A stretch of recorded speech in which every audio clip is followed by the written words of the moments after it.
एक समय की बात है। दो मित्र थे। दोनों राजपुत्र थे।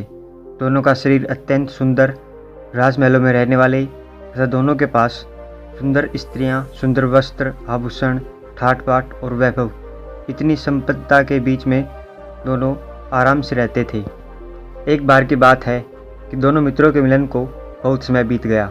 एक मित्र ने सोचा, चलो अपने मित्र से मिलकर आता हूँ। इसलिए वह चल दिया मित्र से मिलने। चलते चलते राह में एक वन दिखाई दिया। वन में एक वृक्ष के नीचे जीर्ण शीर्ण शरीर वाले कोई साधु ध्यान में बैठे हुए थे। वह मित्र भी वहीं विश्रांति लेने बैठ गया। उसने साधु महाराज को देखा। देखते ही उसके मुंह से उल्लास में एक स्वर निकला, अरे मित्र, तुम यहाँ? मैं तो तुमसे मिलने तुम्हारे नगर जा रहा था, लेकिन तुम यहाँ इस रूप में कैसे?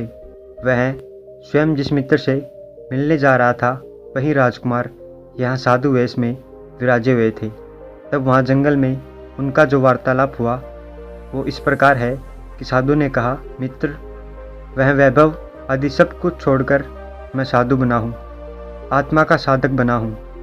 उसने पूछा, अरे मित्र, इतना सुंदर राज, सुंदर स्त्रियाँ, बाग बगीचा आदि वैभव, उन सबको तुम किस प्रकार छोड़ सके?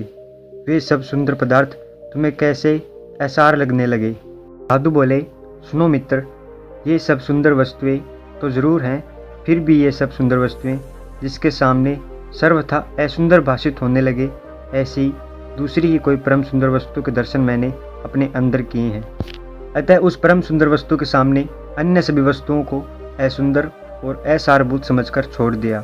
ऐसा करने से मैं कोई नुकसान में नहीं हूँ। मैंने तो अतिशय सुंदर वस्तु को पा लिया है। तब मित्र ने पुनः पूछा, हे स्वामी, वह सुंदर वस्तु क्या है जिसकी सुंदरता पर मुग्ध होने से उसकी सुंदरता के सामने सारा जगत तुम्हें असुंदर लगने लगा है? साधु ने मित्र की पात्रता देखकर बड़े ही उल्लास के साथ बताया, हे मित्र, वह वस्तु है चैतन्य तव। अपना चैतन्य तव और उसके शांत रस का वेदन अद्भुत सुंदर है। ऐसी सुंदरता जगत में अन्यत्र कहीं नहीं है। उसकी सुंदरता में वितरागता है और वितरागता में परमानंद है। अपने साधु मित्र के इन अनमोल वचनों को सुनकर वह गदगद होकर बोला, अहो मित्र, तुमने ऐसे सरस सुंदर चैतन्य तव को बताकर मुझ पर परम उपकार किया है।